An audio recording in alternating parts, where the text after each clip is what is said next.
Otros temas también, el dólar anotó una leve alza y marcó un nuevo máximo en los últimos 5 años, provocando principalmente efecto, todo el negativo desempeño de los mercados externos, hubo una fuerte baja también en el precio del cobre. Queremos saber cómo nos afecta, qué hacer con estas constantes alzas del dólar. Vamos a profundizar este tema, conversamos con Sergio Tricio, jefe del Departamento de Estudios de Forex Chile, que está con nosotros en el estudio también para poder comprenderlo mejor. Bienvenido, gracias por estar aquí. Muchas gracias por la invitación. ¿Qué tal? Buenos días. Hola, hola. A ver, los vaivenes del dólar siempre tienen impacto en términos globales para la economía, considerando al sector exportador como uno de nuestros motores, pero tiene beneficios también cuando el dólar está bajo para los que somos consumidores, en el fondo, porque importamos de manera más barata. Primero, para poner una base a esta conversación, ¿a Chile le conviene más un dólar alto o un dólar bajo? A Chile. Sí. No necesariamente a un sector de la economía. Sí. Yo diría que en este momento en particular, con todo lo que estamos viviendo en nuestra economía nacional, que obviamente estamos en un escenario de desaceleración, es positivo precisamente que el dólar suba. De hecho, el Banco Central, cuando subió bastante a comienzos de año y fines del año pasado, se mostraba bastante tranquilo, porque precisamente esto va a generar una mayor competitividad del sector exportador para de esa manera poder mitigar un poco el efecto de desaceleración que vivimos a nivel interno.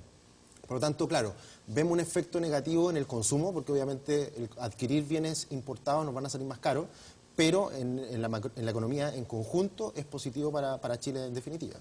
Perfecto. Ahora, en esa lógica, el dólar se ha mantenido en este precio en estos últimos días, en estas últimas semanas, y es posible proyectar hasta cuándo se va a mantener así, porque de repente pareciera que cuando se estabiliza en un valor, se pega una caída, y una caída, y una caída, y una caída importante. Sí. Lo que hemos visto en los últimos días, a partir de los datos que conocimos esta semana en el MASEC en particular, cambió bastante el escenario. O sea, estábamos en una situación de desaceleración, que se veía un ánimo algo menos favorable, pero no tanto como fue este dato reciente que conocimos. Por lo tanto, con eso cambió mucho la expectativa y es muy probable que veamos un salto importante del dólar hacia las próximas semanas. ¿Qué se produce, perdón, para quienes no lo manejan en el detalle? Sí. ¿Por qué razón? ¿Por qué si el índice de la economía, que corresponde al mes de junio, además, creció menos de lo proyectado, que ya era bajo, se decía entre 1,5 y 2, creció 0,8%. ¿Por qué el dólar reacciona frente a eso y de qué manera? Para poder entenderlo. Sí. Ojalá didácticamente. Sí, lo que pasa es que cuando la economía se está desacelerando, la inversión extranjera se hace menos atractiva para llegar capitales a Chile. Por lo tanto, al llegar menos capitales a nuestro país, llegan menos dólares y por lo tanto, por efecto, digamos... Oferta-demanda. Sube el dólar. Perfecto. Ahora, esa inversión llega menos a Chile, ¿por qué razón también? Porque hay menos atractivo de la economía nacional que está creciendo menos. Pero ¿por qué es menos atractivo? Porque uno podría decir, hay montones de razones por las cuales una economía puede estar desacelerándose, pero ¿hay alguna que pueda generar algún impacto para decir, ¿sabe que no nos conviene invertir ahora en Chile? Bueno, claramente toda la discusión respecto a la reforma tributaria ha generado algo de incertidumbre, porque no está claro finalmente cuáles van a ser las nuevas condiciones que van a tener las empresas. Por lo tanto, obviamente que eso afecta. Esperan más bien a que se sincere, que se tenga resuelto más bien. Claro. Ese debate. Ese debate, eso es un factor. Y otro es que la economía latinoamericana en su conjunto también está pasando por un mal momento. ¿Y por qué? Porque los precios de los commodities ya no están tan altos como vivimos hace algunos años atrás. Claro. Entonces, por ese motivo también la inversión extranjera es menos, se hace menos atractiva hacia nuestro país. Sergio, va la pregunta que se hacen muchos, ¿no? ¿A seguir subiendo el dólar? ¿Hasta qué punto podríamos llegar? Porque hay algunos que dicen podríamos estar cerca de los 600 pesos. ¿Es real eso? Sí, nosotros precisamente esta semana hicimos una actualización de nuestras proyecciones y creemos que va a llegar el dólar a 600 pesos en las próximas semanas. Por lo tanto, esto a partir de este escenario de desaceleración y porque nosotros creemos que las tasas de interés del Banco Central ya no van a bajar solamente en una oportunidad más, sino que van a bajar bastante más, hasta el 3%. Y eso es un factor muy alcista para el dólar que debiera llevarlo a 600 pesos la próxima semana. Vamos al tema práctico. ¿Qué va a pasar, por ejemplo, con el precio de los combustibles a raíz de estas fluctuaciones? Sí, eso en inicio de año, cuando el dólar subió bastante, afectó mucho a la economía nacional y a la inflación en particular el alza de los combustibles, porque también en ese momento el precio del petróleo a nivel internacional estaba más elevado. Ahora hay una buena noticia por ese lado, porque tenemos el dólar que está subiendo, pero por otro lado tenemos que el petróleo ha caído bastante en los últimos días y eso podría mitigar finalmente el alza de los combustibles que debieran mantenerse, por lo menos en el corto plazo, en niveles cercanos a lo que hemos visto ahora último. ¿Y qué podría pasar con el mercado de los automóviles? Hemos visto que ha habido un frenazo, pero un poquito de desaceleración en la venta de automóviles nuevos. Con un dólar más alto también se elevan los precios de estos vehículos. ¿Qué podríamos ver en el comportamiento de este mercado? Sí, en particular el alza del dólar y esto de las importaciones para el consumidor es malo, digamos como base. Pero en esta ocasión en particular no es tan terrible esa situación, porque precisamente en un escenario de desaceleración, finalmente, ¿qué es lo que pasa con las empresas? No pueden subir los precios como quisieran a partir de este mayor precio del dólar, porque hay un escenario de menor demanda. Y en ese contexto, lo que hemos visto ahora último, ofertas enormes respecto a los autos nuevos, y claro, debiera haberse ratificado ahí un alza adicional, pero no tan significativa. Pero debiera mantenerse los precios. Estoy pensando en alguien que quiere cambiar el auto. Claro. Claro, que estamos justamente en una fecha en donde se hace más atractivo ya pensar en el año próximo y cambiar el auto. Podría ser una alternativa, yo creo, aún. Claro, si pensamos que el dólar para ese mercado en particular tiende a verse reflejado con algo de rezago, probablemente podría ser un buen momento aún, pensando que el dólar va a seguir subiendo, de cambiar el auto y aprovechar esa ocasión en que el dólar está todavía algo más bajo de lo que pensamos que va a subir. Claro, y otro tema práctico que obviamente importa muchísimo y tiene a la gente preocupada, ¿qué va a pasar con el tema inmobiliario? Las viviendas, en base a este comportamiento que estamos viendo, ¿debieran mantenerse? ¿Qué pasa con las tasas de interés de los bancos, de los créditos hipotecarios? ¿Cuál podría ser el comportamiento que tengan? Sí, lo que hemos visto en el último tiempo es que se ha tendido a moderar en algo todo este boom que existió respecto al alza de los precios. Obviamente que en una economía en donde se empieza a desacelerar, en donde comencemos a ver tasas de desempleo más elevadas, puede ser que haya una menor demanda y por lo tanto los precios ya no suban tanto más. Ahora siempre la pregunta está más relacionada, ¿está la necesidad o no de comprar la vivienda? Porque hay gente que necesariamente tiene que comprarse una vivienda porque está pensándolo ya hace tiempo. No tiene mucha opción de no hay elegir mucha el opción. momento. Y si es que está esa posibilidad, hoy día probablemente sea un buen momento respecto a las tasas. Porque hemos visto una caída importante en las tasas de interés, influenciado primero por el Banco Central y luego también por la competencia que ha generado... ¿Pero no podrían seguir bajando las tasas? Es probable que bajen algo más. Un descenso quizás bajo el 3%, que es más o menos lo que... Es que lo que pasa es que el Banco Central define una tasa que es de referencia, claro, y eso se va acoplando los diferentes créditos, tanto de consumo como hipotecarios.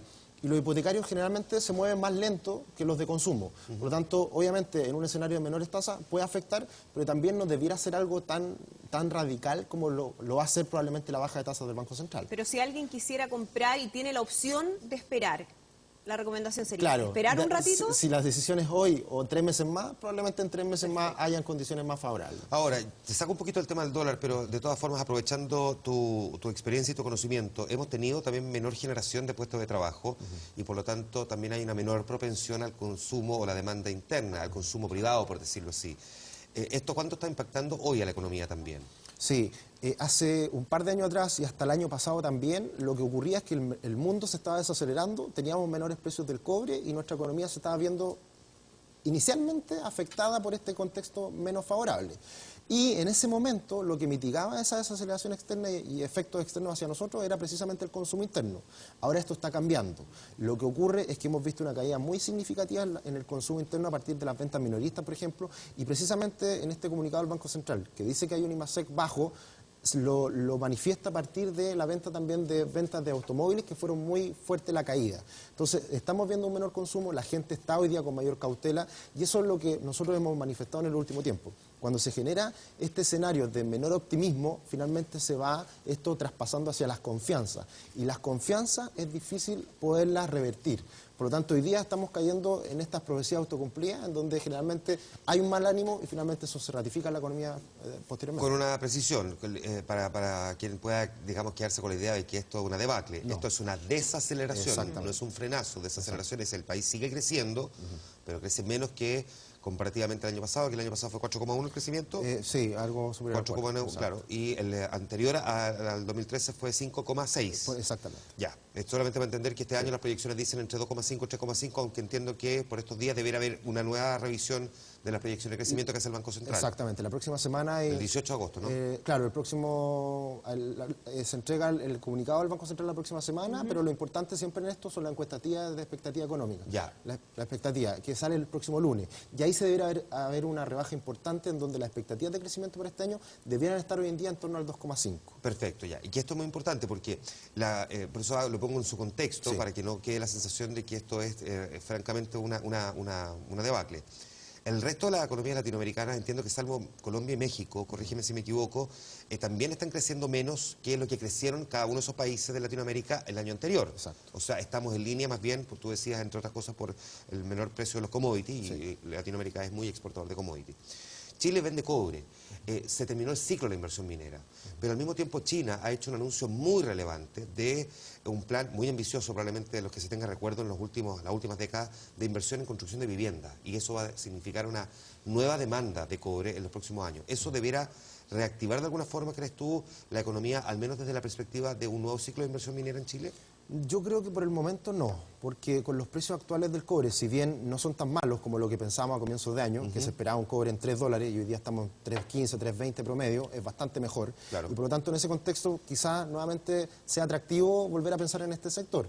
Ahora, hay varios aspectos que están en torno a la inversión minera que también han perjudicado el hecho de traer dinero a economías como Chile, Perú, por ejemplo, que son todos los temas sociales que se han generado en torno a esta inversión. También el tema de... ¿Temas sociales te refieres, por ejemplo, a la judicialización de proyectos, al encarecimiento de la mano de obra? Exacto. Perfecto. Y también, por ejemplo, un tema no menor es el costo de la energía, que también ha aumentado mucho. El Eso costo de la energía, hace claro. también que los proyectos sean menos atractivos. Entonces, hay varias cosas que se tienen que solucionar.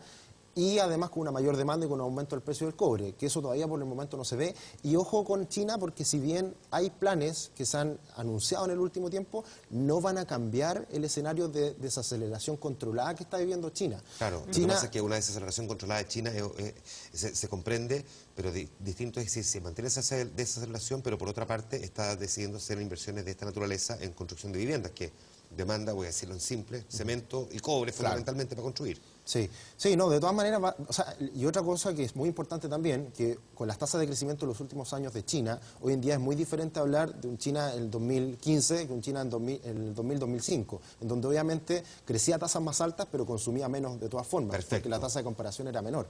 Entonces hoy día igual va a seguir consumiendo, va a seguir siendo un factor importante. Si el mundo comienza a recuperarse, que le ha costado mucho a toda la economía en el mundo recuperarse, eso también debería en cierta medida mantener al precio del cobre estable.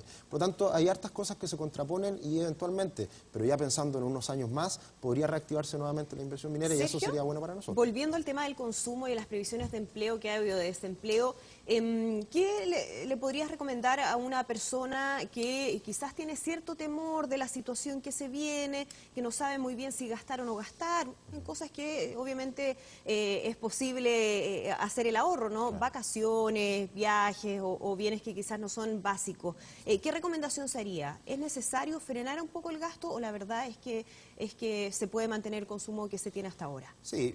Vivimos años muy favorables en el último tiempo y a partir también de estas buenas tasas de desempleo y también aumento de los ingresos reales de las personas. La inflación subía a 3 y los ingresos reales subían el doble. Entonces, obviamente que hay un mejor ánimo en el consumo en el último tiempo. Ahora, uno siempre tiene que vivir esto en el consumo básico y el consumo discrecional. El discrecional son los restaurantes, son las salidas, los viajes. Lo que se puede recortar. Lo que se puede recortar. Y en ese contexto, claro, hay que ser un poco más cauteloso. Obviamente que no es un escenario de recesión, un escenario catastrófico, en donde vamos a perder el empleo y se va a generar una situación de crisis. No, pero obviamente que si se puede recortar en algo el gasto es recomendable y obviamente con una cautela anticiparse a un escenario que puede ser menos favorable.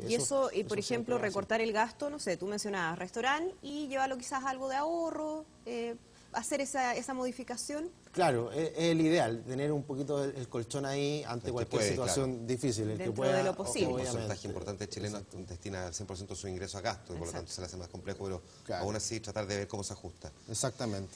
Sergio, gracias por ponernos en contexto esta realidad, por lo didáctico también de explicarnos el momento en el que estamos. Muchas gracias. Muchas gracias. Buenos días. Gracias.